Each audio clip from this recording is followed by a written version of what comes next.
Hello everyone, this is update for October 24, 2022, day 243 of the war, end of the date update.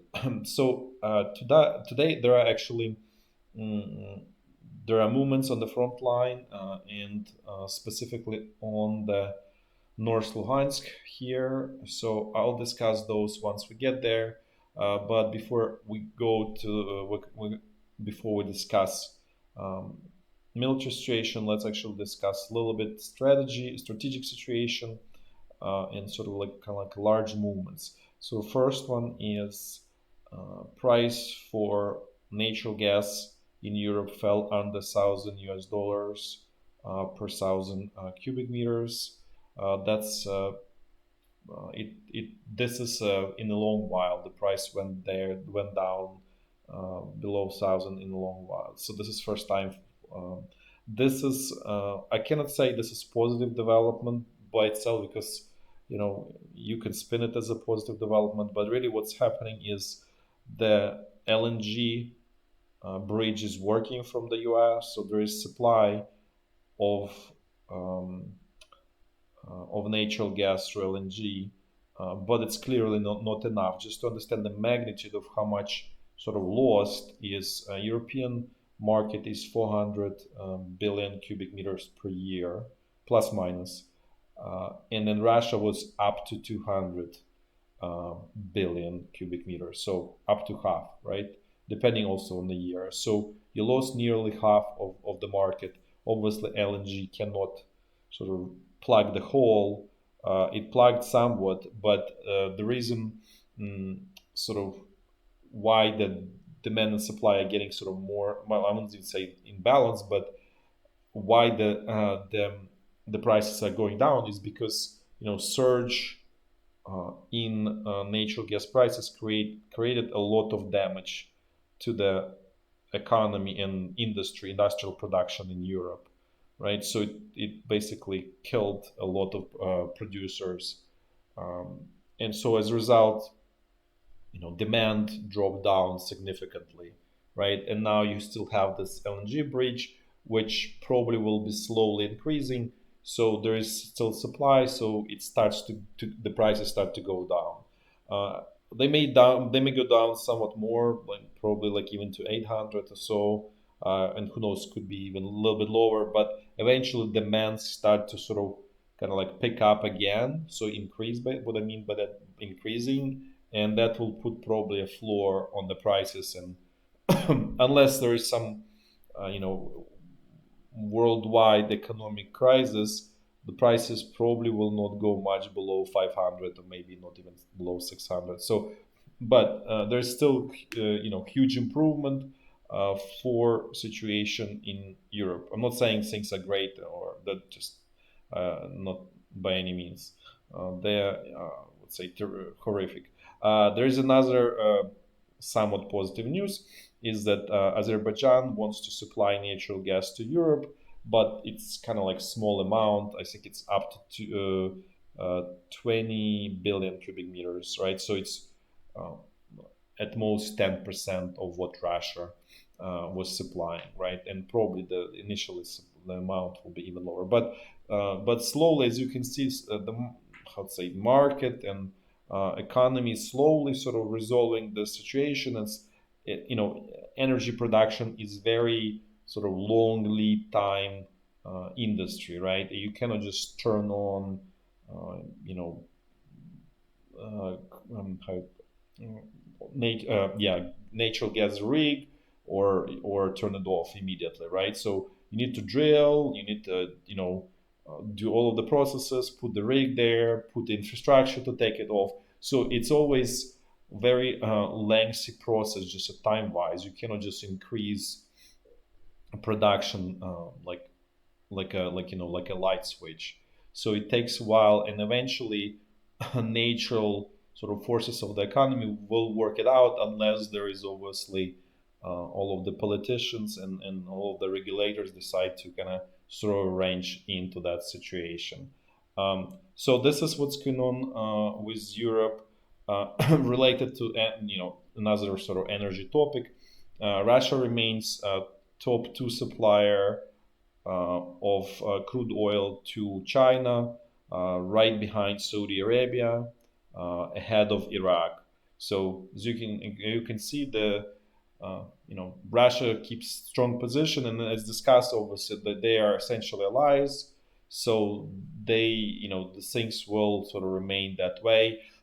Also, Russia is large supplier of coal to China as well. The only interesting sort of statistic that came out of China is that uh, the purchases or supply of Russian crude months on months fell by about 10%. So sort of September to August. I don't know.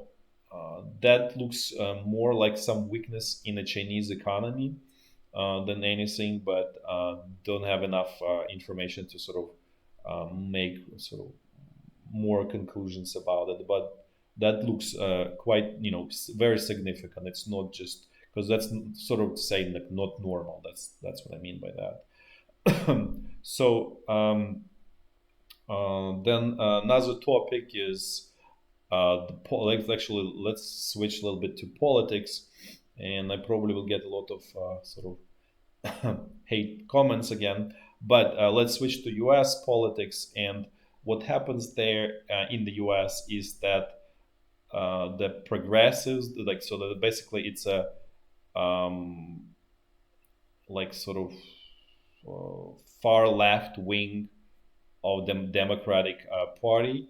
I wouldn't call them communists or socialists because intellectually they're not even there. They just want to redistribute everything. So that's just much more primitive desires there. But those the group I think of 30 representatives, so basically from the lower chamber of the U.S. Parliament, they petitioned U.S. President Joe Biden to start peace negotiations with Russia. So that's that is definitely, I mentioned about the sort of clouds starts to gather on the horizon for Ukraine, right? So that's another um, point, another cloud into that group to make this case stronger and stronger and stronger. That things are starting to kind of somewhat go into unfavorable um, situation for Ukraine. And this is probably, and this is actually, I'll ask question viewers. I'm curious what do you write in comments. Is the following: is one thing is clear. This is sort of reaction to the you know increase in cost of life and everything and so on, where a lot of ordinary people they somewhat associated with the war in Ukraine, which so how to say it helped it, but the underlying sort of forces are really not the war in Ukraine, right? It's much more deeper. There are much deeper problems, but like ordinary sort of waters, they don't think too much. They just associate with sort of simple. They make simple associations. Let's put it this way. So that's one thing. That's very clear that there's that pressure start to build up and being felt and across the West. There's no question about it. But the interesting situation is that this progressives they are far left, right? And then there is a Freedom Caucus, which is far right, and I'm just using the sort of traditional names. I don't think they are really far left or far right. It's actually totally incorrect system of coordinates for the politics. But I'm just using what people kind of used to and sort of kind of understand. So you have Freedom Caucus, which is on far right, like about five or whatever, some 6, 7, 8, 9 days, also calling for peace negotiations with Russia. Then this far left side is calling progressives, right? So the question is it that's like it's so interesting that two polar opposites, but they pushing for the same goal, right? And just curious to kind of hear interesting thoughts on this topic, because you have to agree this is very unusual, right? Because they are polar opposites. They, one side wants to go left, another right, and that's why sort of they traditionally call that. But that's just curious what people think and write about that. Okay, that's gonna be it for today for general sort of situation. Let's actually move to the front line. So first of all, the Russian attacks on the energy infrastructure sort of were on hold, on pause today. Doesn't mean that they over. Maybe who knows? Maybe they are over, but very skeptical that they over, because to undermine Ukraine's ability to continue the war, to continue self-defense. This is the best tool, right? To push, to kind of create actually pressure within Ukrainian society to sort of kind of like, okay, let's just give up and so on. By the way, that actually does not create that effect. There was recent polling, and 86% of population in Ukraine supports continuing defending the country. So this is actually a very interesting sort of how to say trend, which if you compare, in Germany, it was the same situation in 1944-45, right? The Germany continued fighting despite of all of those air bombings that were dropped on and on Germany, and caused significant civilian losses, right? So it didn't stop, it didn't change the mind of the German population, and the same thing is happening here in Ukraine. All of this very sort of like this attempts to kind of like influence population, right? They also don't work with the electricity and so on. Just because people understand this is temporary, but their future is on the line, and they don't want a future that Russia is offering to Ukraine, basically. Um, so then let's actually let's do a walk through the front line. The situation along the state border is somewhat less, let's say, less intense, a little bit more quieter. So in a way, kind of like both sides are, I would say, taking the break. I don't think this is going to be a long break, but for now it is. Now let's actually move to North Lugansk front line, and let's see what's going on there. So it looks like Ukrainian command decided to, I would say cautiously, I'm saying, start offensive. I'm not saying it's for sure, but it does somewhat look that way. So first of all, Ukrainian troops managed to squeeze out Russian troops out of this village Nevske here. So they basically reconnected this whole bridgehead, and then they attempted to attack in this direction towards the road. However, then they were stopped by the Russian troops down there. Like, actually unclear exactly where, but somewhere here they were stopped, and that's sort of like, that's all, that's all we know for end of the day. We'll find out sort of where it goes probably tomorrow. That's one thing. Then also Ukrainian troops managed to liberate village here, or kind of create a bridgehead, even though, I mean, it's a tiny stream here, it's not really anything big, but nevertheless they created bridgehead here, and it's clearly indicating that Ukrainian command, I think, started to be on the move, or Ukrainian troops started to be on the move again. Maybe it's too early, maybe it's going to be wrong, but initial indications are pointing in that direction. Also, one correction about the situation here around Zaporizhya. Before I was showing that actually Torsk was under Russian control and Ukrainian troops were just hanging like basically at the end of Zaporizhya. So the more correct updated information, then Ukrainian troops actually control Torsk, and Russian side is right, to the east of it. So just a small correction of the error. But otherwise, this is the most sort of interesting development here. And what is sort of Russian side is thinking right now that they think that this is actually destructive distraction, right? This strike here. And then they're going to be main strike is going to be directed towards Svatove.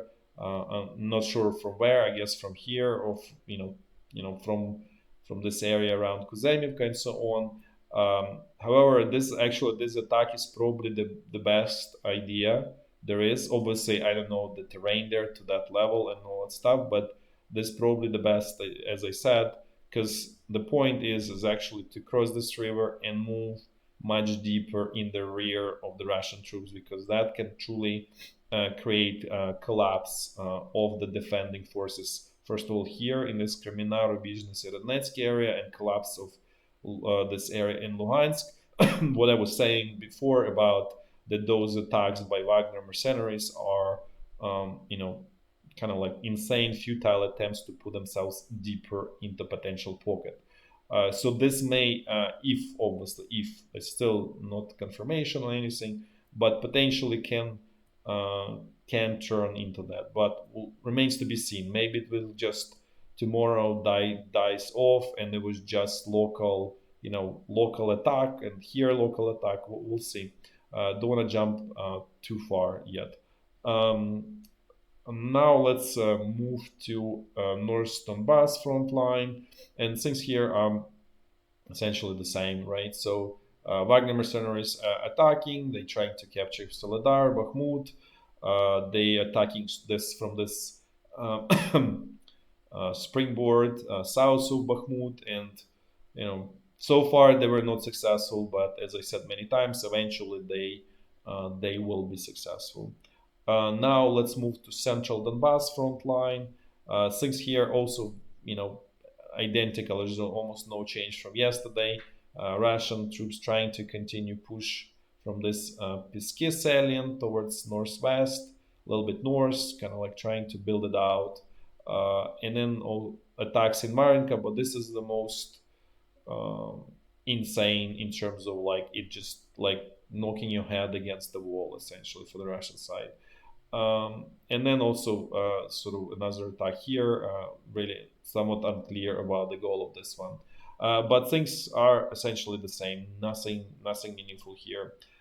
Let's quickly look at Zaporizhya front line. Things here, as always, quiet. By the way, Russian sources they keep being sort of call it afraid that Ukrainian troops are going to attack from the Zaporizhya front line, and I guess the biggest fear that it's going to be directed towards Mariupol, and it will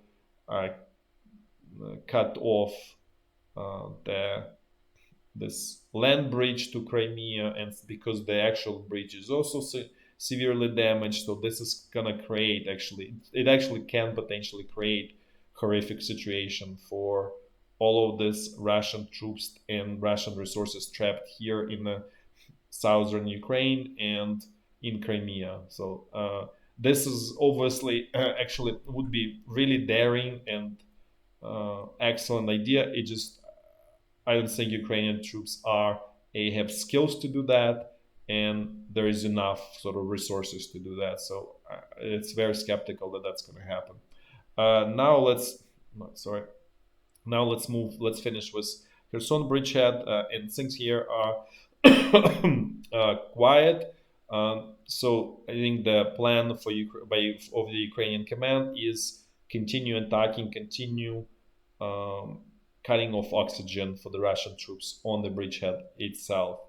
So there were quite a bit of the HIMARS attacks here in Novokakhovka. So then attention of the Ukrainian command, I guess, return to return to destruction of the supply lines of the Russian troops on the western side of the Dnipro River. So I guess I would say this is the best, sort of most practical approach, given that right now there is enough, it looks like, Russian troops on the bridgehead to stem Ukrainian attacks, and probably not enough of Ukrainian troops. The advantage is not significant enough to be successful continuing offensive. Not to mention that skills are horrific, and in the middle level command is also not there. So it's all at all levels. There are a lot of problems. So this is the least, I would say, least lethal way of squeezing Russian troops out of this bridgehead. And basically, based on what sort of discussed inside of Ukraine, so the plan is actually not to even rush it. So okay, by New Year we'll manage to do it. Wonderful. That's just kind of like the view inside of Ukraine. So there's just like there is no sort of rush.